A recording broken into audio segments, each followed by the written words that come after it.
Di suatu tempat, tepatnya di suatu kedai.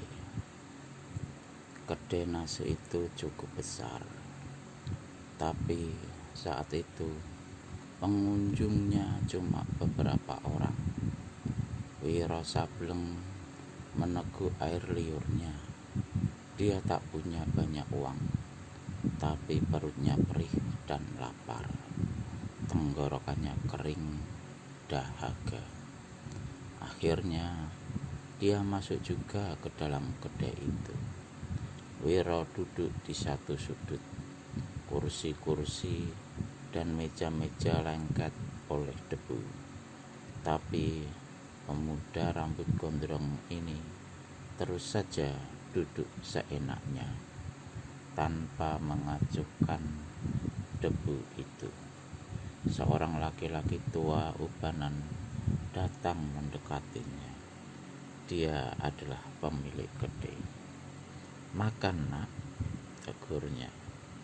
Wiro mengangguk. "Tapi jangan mahal-mahal. Aku tak punya banyak uang," kata Wiro terus terang. Pemilik warung itu kerutkan kening. Selama dia membuka kedai di Jatiwalu, itu baru hari ini ada seorang tamu yang datang di kedainya dan berkata seperti itu. Matanya menilai Wiro Sableng dari rambutnya yang gondrong sampai ke kaki yang berdebu. "Kau tentu seorang pendatang," katanya. "Betul," Wiro menggaruk-garuk rambutnya. "Tolong lekas nasinya, Pak. Perutku sudah lapar betul." Orang kedai itu segera mengambil sepiring nasi dan segelas air, lalu diletakkannya di atas meja di hadapan Wiro. Titik air liur pemuda ini selama 17 tahun di puncak Gunung Gede, dia hanya kenal nasi merah dan sayur. Kini menghadapi nasi putih dan ikan serta gulai yang lezat, maka lahaplah makan Wiro. Keringat memercik di seluruh mukanya. Kemudian diteguknya air. Pada saat dia mengusapi perutnya yang buncit keras itu, maka masuklah 4 orang laki-laki. Semuanya berpakaian serba hitam, memakai golok di pinggang. Tampang-tampang mereka sungguh tak sedap dipandang. Mereka masuk dan duduk dengan seenaknya. Keempatnya memelihara berewok. Pemilik kedai melihat kehadiran keempat orang ini dengan cepat datang melayani. Agaknya keempat manusia ini pastilah orang-orang penting juga. Tak lama kemudian, maka dihidangkanlah makanan yang lezat-lezat di atas meja. Tuak murni pun diletakkan dalam sebuah bumbung bambu. Berikut 4 buah gelas yang juga dari bambu. Keempat orang itu makan dengan angkat kaki. Suara ceplak-ceplak. Mulut mereka terdengar sampai ke tempat Wiro Sableng duduk. Tapi tentu saja pemuda ini tak mau ambil peduli. Meski mereka menyiplak sampai sekeras geledek pun, dia tak akan ambil pusing. Wiro Sableng melambaikan tangan, memanggil pemilik kedai. "Berapa aku mesti bayar?" tanya Wiro. Orang kedai itu menyebutkan jumlah uang yang mesti dibayar Wiro. "Waduh, mahal sekali," kata Wiro. "Tadi aku sudah bilang jangan mahal-mahal. Itu juga sudah sangat murah, Nak," kata orang kedai. Wiro Sableng garuk-garuk kepalanya. "Habis uangku buat bayar makanan itu." Dikeluarkannya uangnya dan diberikannya pada orang di kedai. Pada saat itu pula terdengar gelak tawa keempat orang yang duduk di meja seberang sana. Salah seorang dari mereka yang berbadan gemuk pendek dan berkepala botak berkata, "Kalau tidak geblek uang, jangan masuk kedai, Bung." Yang seorang lagi menyambung, "Daripada takut-takut keluar uang, sebaiknya cari saja makanan di tong sampah." Keempat orang itu tertawa gelak-gelak. Wiro memandang kepada mereka. Diajak demikian rupa, pemuda ini tenang-tenang saja, malahan sungkingkan senyum dan garuk-garuk kepala. Laki-laki yang berkumis panjang menjulai ke bawah bertanya, "Kau mau uang buat beli makanan?" "Mau saja kalau diberi," jawab Wiro sejujurnya. Digaruknya lagi kepalanya. "Merangkaklah di hadapanku, menyalak 3 kali, dan tuanmu ini pasti akan kasih uang kepadamu." Atap kedai itu seperti mau runtuh oleh suara tawa keempat orang itu. Wiro memandang berkeliling. Ketika dilihatnya beberapa sisir paisang Ambon yang berjejer digantung di atas meja tempat meletakkan ikan dan gulai, maka tertawalah pemuda itu. Mula-mula perlahan, tapi makin lama makin keras, dan dia melangkah mendekati deretan pisang itu. Dikeluarkannya sisa seluruh uangnya yang masih ada, yang tak seberapa, tapi cukup untuk membeli sesisir pisang. "Aku beli pisangmu, Pak," kata Wiro. Diturunkannya sesisir sambil melangkah ke pintu. Dipotesnya sekaligus 4 buah pisang. Dia melangkah juga ke pintu. Sementara di belakangnya masih terdengar suara gelak tawa keempat orang tadi. Tiba-tiba, hampir tak kelihatan saking cepatnya dan tanpa berpaling sama sekali, Wiro Sableng gerakkan tangan kanannya. 4 buah pisang meluncur lewat bahunya. Di belakangnya, suara tertawa keempat orang tadi mendadak sontak berganti dengan suara tercekik. Keempat buah pisang itu telah dijeblos ke dalam mulut 4 manusia berpakaian hitam-hitam itu. Jangankan untuk tertawa, bernafas pun mereka sudah megap-megap. Dan di luar sana, Wiro Sableng senyum-senyum melangkah terus sepanjang jalan. Dipotesnya sebuah pisang dan mulai memakannya. Dia melangkah terus dan acuh tak acuh. Ketika beberapa saat kemudian didengarnya derap kaki 4 orang dalam kedai tadi mengejarnya. "Bikin mampus saja sama kawan-kawan," teriak salah seorang pengejar. "Berani kurang ajar sama kita orang, cincang sampai lumat," kata yang berbadan paling tinggi.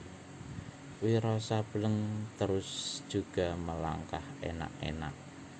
Cuma sekali-kali tangan kanannya dilampaikannya ke belakang untuk melemparkan kulit-kulit pisang yang dimakannya.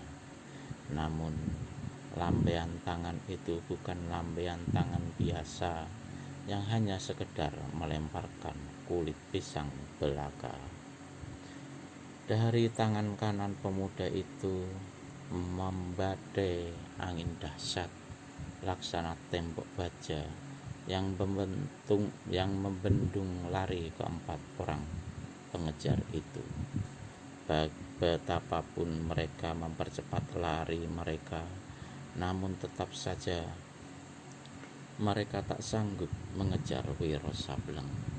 Padahal kelihatannya pemuda itu hanya tinggal sepejangkauan tangan lagi. Keempat orang itu berteriak-teriak, memaki dan menggeram, menggapai-gapaikan tangan ke muka karena merasa hampir-hampir dapat menangkap punggung baju Wiro Sableng. Namun gerakan-gerakan mereka itu tak ubahnya seperti 4 ekor monyet yang menjadi gila mencak-mencak kian kemari, dan orang yang dikejar terus juga berjalan ongkang-ongkang, bahkan sambil makan pisang Ambon. Mengapa sampai terjadi hal yang demikian? Lain tidak karena Wiro Sableng telah mengeluarkan ilmu kesaktiannya yang bernama dinding angin berhembus tindih menindih. Gila betul, teriak laki-laki tinggi yang jangkung yang lari paling depan. Namanya Bergulawungu. Dialah yang menjadi pemimpin dari 3 orang lainnya, dan dialah yang memiliki ilmu paling tinggi. Dengan sangat geram, sambil lari, dicabutnya sebilah belati dari pinggangnya dan dilemparnya ke arah punggung Wiro Sableng. Tapi anehnya, pisau itu melesat kembali berbalik menyerang Bergulawungu. Kalau saja dia tidak cepat-cepat buang diri ke samping, pastilah lehernya akan dimakan ujung pisau. Akhirnya, dengan keluarkan keringat dingin, Bergulawungu dan anak-anak buahnya hentikan pengejaran. Baru hari ini Bergulawungu serta anak-anak buahnya menghadapi kejadian seperti itu. Kejadian yang mendekam hati, tapi juga aneh, tak bisa mereka mengerti. Sebagai pemimpin dari 3 orang itu, sebagai orang yang paling tinggi ilmu silat dan kesaktiannya, sudah barang tentu Bergulawungu malunya bukan main. Untuk mencuci mukanya, dia berkata menggerendeng,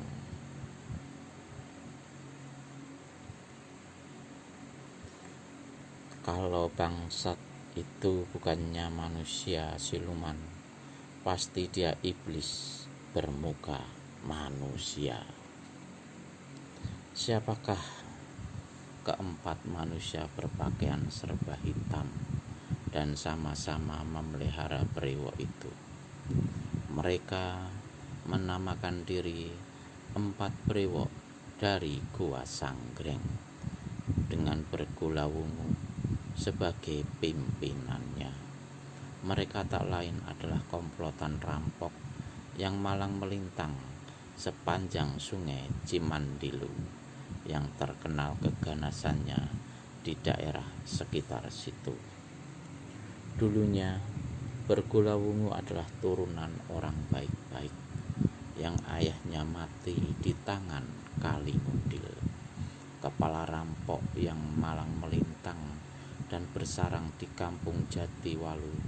Sesudah ayahnya dibunuh, keluarganya ditumpas, sedang keganasan Kali Ngundil dan 3 orang anak buahnya semakin menjadi-jadi melanda Jatiwalu. Maka Bergulawungu yang saat itu berumur 26 tahun meninggalkan kampung kelahirannya dengan satu tekad, yaitu mencari guru silat yang dapat mengajarkan ilmu dan kesaktian kepadanya. Dia berhasil menemukan seorang guru, dan kemudian berhasil pula mendapat 3 orang anak buah. Maka malang melintanglah Bergulawungu di sepanjang sungai Cimandilu, menjadi kepala perampok yang ditakuti. Dan ketika dirasakannya saat itu melakukan pembalasan sudah tiba, Maka bersama ketiga orang anak buahnya berangkatlah dia menuju Jatiwalu.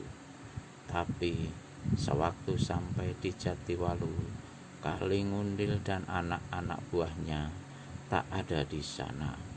Pergi keluar kampung dan tak satu orang pun yang tahu.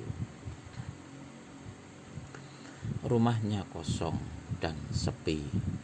Bergulawungu memutuskan untuk menunggu sampai musuh besarnya itu kembali. Dan sampai hari itu Kalingundil masih juga belum muncul. Mereka duduk di dalam kedai di tempat semula. Untuk berapa lamanya tak satu pun yang bisa bicara. Bergulawungu teguk tuaknya sampai habis. Kurasa manusia itu mungkin salah seorang anak buah Kalingundil, kata Ketut Ireng, laki-laki yang duduk di hadapan Bergulawungu. Bergulawungu letakkan gelas bambunya ke meja. Dia berpikir kalau yang tadi itu benar-benar anak buah Kalingundil, pastilah maksudnya untuk menuntut balas akan menemui kegagalan. Kalau anak buah Kalingundil sudah sedemikian hebatnya, apalagi Kalingundil sendiri. Memang waktu 15 tahun belakangan ini adalah waktu yang cukup lama untuk menambah ilmu kesaktian. Tapi bila kehebatan anak buah Kalingundil seperti kenyataan tadi, ini adalah tiada diduga Bergulawungu sama sekali. Tidak mungkin, desis Bergulawungu. Tak mungkin manusia tadi adalah anak buah Kalingundil. Lagian kita belum yakin betul apa dia benar-benar manusia. Dan aku ingat bahwa Kalingundil cuma punya 3 orang kaki tangan. Aku kenal tampang-tampang mereka semua. Tapi bukan mustahil selama belasan tahun ini jumlah anak buahnya bertambah, menyela laki-laki yang bernama Seta Inging. Aku tetap tidak mau percaya, kata Bergulawungu. Dilambaikannya tangannya pada pemilik kedai. Sini, bentaknya. Orang tua pemilik kedai datang dengan ketakutan dan terbungkuk-bungkuk.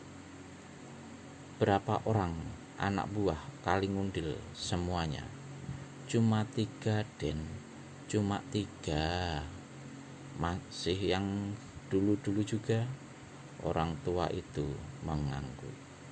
Dan tak satu manusia pun di sini yang tahu kemana mereka pergi. Tidak satu pun, Den. Selain mereka berempat, siapa lagi yang diam di rumah itu? Tidak ada, Den. Dulu ku dengar dia punya bini. Sudah meninggal, Den. Juga seorang anak perempuan. Apa juga sudah meninggal? Tidak. Kalau begitu, di mana perempuan itu sekarang?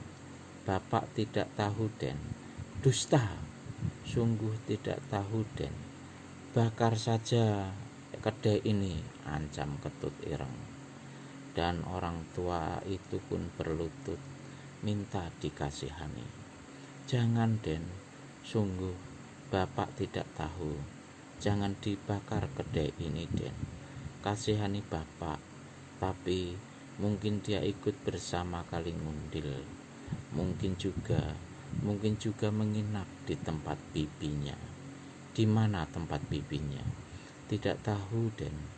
Tidak tahu melulu, bentak Bergulawungu. Kalian manusia-manusia yang sudah diinjak-injak kemanusiaannya oleh Kalingundil, yang diperas dan dipreteli harta kekayaannya, yang dibunuh dan disiksa, masih saja melindungi manusia-manusia keparat itu. Kami semua benci dan mendendam terhadap Kalingundil serta anak buahnya, Den. Tapi kami ini rakyat lemah, tak ada daya untuk melawan. Kalian bukan lemah, tapi bodoh dan pengecut, bentak Ketut Ireng. Lalu disambungnya, jika beberapa hari di muka ini kami masih belum juga menemukan Kalingundil dan cecunguknya itu, akan kubakar rumahnya dan juga seluruh kampung ini. Oh, jangan, Den, jangan, Den. Sekurang-kurangnya Raden musti ingat bahwa kampung ini dulunya adalah kampung Raden juga. Dulu, kata Bergulawungu, tapi sesudah bapakku dibunuh dan keluargaku ditumpas, kampung ini bukan kampungku lagi. Orang-orang di kampung ini berdiam diri, tak ambil peduli. Ketika ibuku dirusak kehormatannya, ketika saudara-saudaraku ditebas lehernya, patutkah aku akui ini sebagai kampungku? Persetan sama kampung keparat ini. Bergulawungu membantingkan gelas bambunya ke meja. Papan meja pecah, gelas bambu mental terbelah dua. Mereka bukannya takut, Den, bukan tak mau menolong, tapi tak punya daya. Kalingundil dan anak buahnya berilmu tinggi. Diam, bentak Bergulawungu. Orang tua pemilik kedai itu diam membungkam. Ketut Ireng ambil bagian gini. Kau tahu siapa itu manusia rambut gondrong yang tadi makan di sini? Tidak tahu, Den. Sungguh tidak tahu. Sudah, pergi sana, bentak Bergulawungu.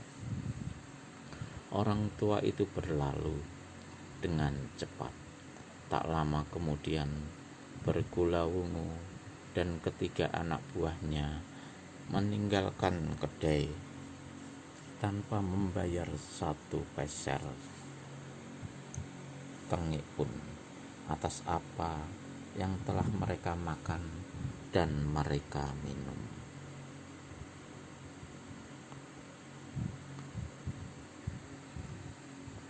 Di suatu tempat pekuburan, dia masih juga mencabuti rerumputan yang bertumbuhan di makam itu. Dia sama sekali tak mengacuhkan derap kaki kuda yang menggeru di belakangnya, karena menyangka bahwa itu adalah kuda-kuda yang biasa lalu lalang di tempat tersebut. Tapi tangannya yang halus itu berhenti mencabuti rerumputan ketika di belakangnya terdengar suara tertawa seseorang. Hahaha. Inikah manusia yang menjadi anak tunggal keparat Kalingundil? Gadis 16 tahun yang berlutut di muka di depan makam itu putar kepala. 4 orang penunggang kuda dilihatnya berjejer di belakangnya. Penunggang kuda yang paling depanlah yang tadi tertawa dan buka suara. Tubuhnya cangkung, brewoknya lebih lebat dari brewok 3 manusia lainnya. Tampangnya pun lebih angker. Hehehehehehehe. Cantik juga parasnya, kata laki-laki ini yang tak lain dari Bergulawungu adanya. Tapi sayang, kepalanya mesti kita pisahkan dari badannya. Bukankah demikian, Bergulawungu? Betul, tapi tak perlu cepat-cepat. Agaknya dia bisa memuaskan seleraku dan kalian semua. keempat orang itu tertawa bekakakan. "Kunyuk-kunyuk hitam brewok, kalian siapa?" bentak gadis berbaju biru. Dengan enteng dia berdiri, tangan kanan memegang hulu pedang yang tersisip di pinggang. Galak juga betina ini," kata Ketut Ireng. "Tapi kalau kau mau kenal kami, aku tak keberatan untuk memperkenalkan diri. Namaku Ketut Ireng. Ini Bergula Wungu. Yang ini yang gemuk pendek, Seta Inging. Dan ini yang matanya jereng, Pitala Kuning. Nah, sekarang kau tak keberatan kasih tahu namamu?" Keempat orang itu tertawa lagi. "Manusia edan, berlalulah dari hadapanku, kecuali kalau mau rasa tebasan pedangku." "Ah, besar mulutnya, sama saja sama bapaknya," kata Bergula Wungu sambil usap-usap brewoknya. "Ketahuilah, kami datang untuk mengirim bapakmu ke liang kubur. Itu pun kalau ada liang kubur yang masih mau menerimanya." "Mulutmu terlalu besar, monyet brewok," hardik gadis itu. "Aku mau lihat apakah juga cukup besar untuk menerima ujung pedangku ini." Diiringi dengan pekik yang membising, maka berkibatlah sebatang pedang ke arah kepala Bergula Wungu. Kejut keempat orang itu, terutama Bergula Wungu sendiri, tidak terkirakan. Kalau tidak cepat dia buang diri dari punggung kuda, pastilah kepalanya akan terbelah dua. Tapi selagi tubuhnya melayang di udara, maka saat itu pula pedang di tangan si gadis sekali lagi membabat sebat. Bergula Wungu membentak keras dan jungkir balik ke samping kiri. Pedang si gadis yang seharusnya membabat kutung pinggangnya kini menemui sasarannya di leher kuda tunggangan Bergula Wungu. Kuda itu meringkik dahsyat. Sebelum meregang nyawa, menggelepar-gelepar dengan leher hampir putus. Kuda-kuda yang lainnya latah meringkik dan menjadi binal melihat muncratan darah. Untung saja 3 penunggangnya sudah melompat lebih dahulu. Kalau tidak, pastilah mereka akan dilempar mental. 3 ekor kuda itu seperti gila, kemudian lari menghembur menerjangi batu-batu nisan pekuburan. "Iblis betina," bentak Bergula Wungu, "meski kau punya tampang cantik dan tubuh mulus, apa kau sangka aku ragu-ragu untuk menebas kau punya batang leher? Jangan jual bacot, kunyuk brewok. Lihat pedang." Pedang di tangan si gadis itu berkelebat lagi lebih cepat dan sebat. Seret! Bergula Wungu cabut golok panjangnya dan terang! 2 senjata beradu keras di udara, memercikkan bunga api yang menyilaukan mata. Tangan Bergula Wungu bergetar kesemutan, sedang si gadis baju biru terpental beberapa langkah ke belakang. Pedang di tangannya hampir saja terlepas. Meski tahu kalau tenaga dalam dan ilmu silat manusia brewok itu lebih tinggi daripadanya, namun gadis yang keras hati ini tidak menjadi kecut. Dengan lengkingan yang dahsyat yang keluar dari tenggorokannya, maka berubahlah tubuhnya menjadi bayang-bayang Sinar pedang menggebu-gebu membungkus tubuh Bergolawungu. Tapi Bergolawungu bukan manusia hijau dalam dunia persilatan, bukan anak kemarin. Percuma dia malang melintang belasan tahun menjadi pemimpin dari 4 brewok dari Gua Sanggring. Sekali dia enjot kedua kaki, maka tubuhnya pun lenyap dari pemandangan. Bret, bret, bret, bret, bret, bret, bret. Gadis baju biru terpekik dan keluar dari kalangan pertempuran. Mukanya merah, gelap ketika menyadari bagaimana ujung golok Bergolawungu telah membuat lebih dari 10 robekan pada pakaiannya, sehingga gadis itu kini hampir berada dalam keadaan setengah telanjang. Manusia binatang, rutuk gadis baju biru. Hari ini aku mengadu nyawa terhadapmu. Dengan segala kekalapan, dia menyerbu ke depan. Pedangnya menderu laksana topan. Bergolawungu berkelit ke samping. Pedang si gadis hantam batu nisan, sehingga terkutung 2.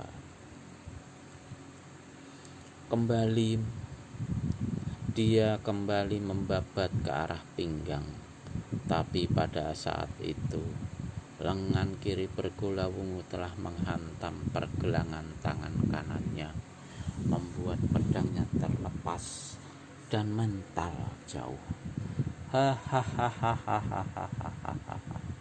Hari ini tamatlah riwayatmu sebagai anak Kalingundil. Golok panjang di tangan Bergolawungu kembali membabat kian kemari. Kembali terdengar suara bret bret bret bret bret bret bret. Dan kini celana biru si gadis yang menjadi sasaran ujung golok. Dalam waktu setengah jurus saja, boleh dikatakan gadis itu sudah hampir telanjang. Pakaiannya yang robek-robek besar tiada sanggup menutupi keputihan buah dada, perut, punggung, serta pahanya. Dengan andalkan kecepatan gerak, bahkan dengan gulingkan diri di tanah, anak perempuan Kalingundil ini berusaha untuk selamatkan diri. Namun ujung golok Bergolawungu benar-benar telah mengurungnya dari berbagai jurusan. Tak mungkin baginya untuk lari, tak mungkin baginya untuk selamatkan nyawa. Seret, ujung rambut gadis itu terbabat putus. Seret, tali celana biru si gadis terkutung putus, sehingga celana itu jatuh dari pinggangnya dan auratnya benar-benar tiada tertutup kini. Berdebah, bunuh saja aku, bunuh, teriak gadis itu. Bergolawungu tertawa mengakak. Bunuh, soal mudah, katanya, sambil tekankan ujung golok ke tenggorokan gadis itu. Tapi apa kau tahu bahwa dulu sebelum membunuh ibuku, kau punya bapak lebih dulu memperkosanya. Hukum karma kini berlaku. Hukum karma. Tiba-tiba dengan kecepatan yang luar biasa, si gadis sorongkan batang lehernya ke depan. Tapi gerakan Bergolawungu lebih cepat lagi. Ujung golok digesernya ke samping. Begitu si gadis terdorong ke depan, maka dengan tangan kirinya dengan sikap menyambar rambut si gadis. Gadis yang hampir tak berdaya itu masih berusaha menendangkan kakinya ke depan. Serangan yang tak berarti itu tidak mengenai sasarannya. Bergulawungu melemparkan gadis itu ke tanah, kemudian menyergapnya dengan ganas. Keduanya bergulung-gulung. Yang satu berusaha untuk mempertahankan kehormatannya, yang satu sengaja untuk menghancurkan kehormatan itu.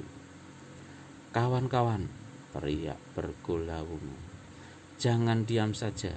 Gadis ini adalah bagian kita semua. Ayo, tunggu apa lagi?" Serentak dengan itu, 3 orang anak buah bergulawungu segera menyerbu pula. Seorang gadis, 4 laki-laki bergulung-gulung di tanah pekuburan, menjerit, berteriak, menendang, dan menerjang, seakan-akan mereka semua sudah sinting kemasukan setan-setan kuburan.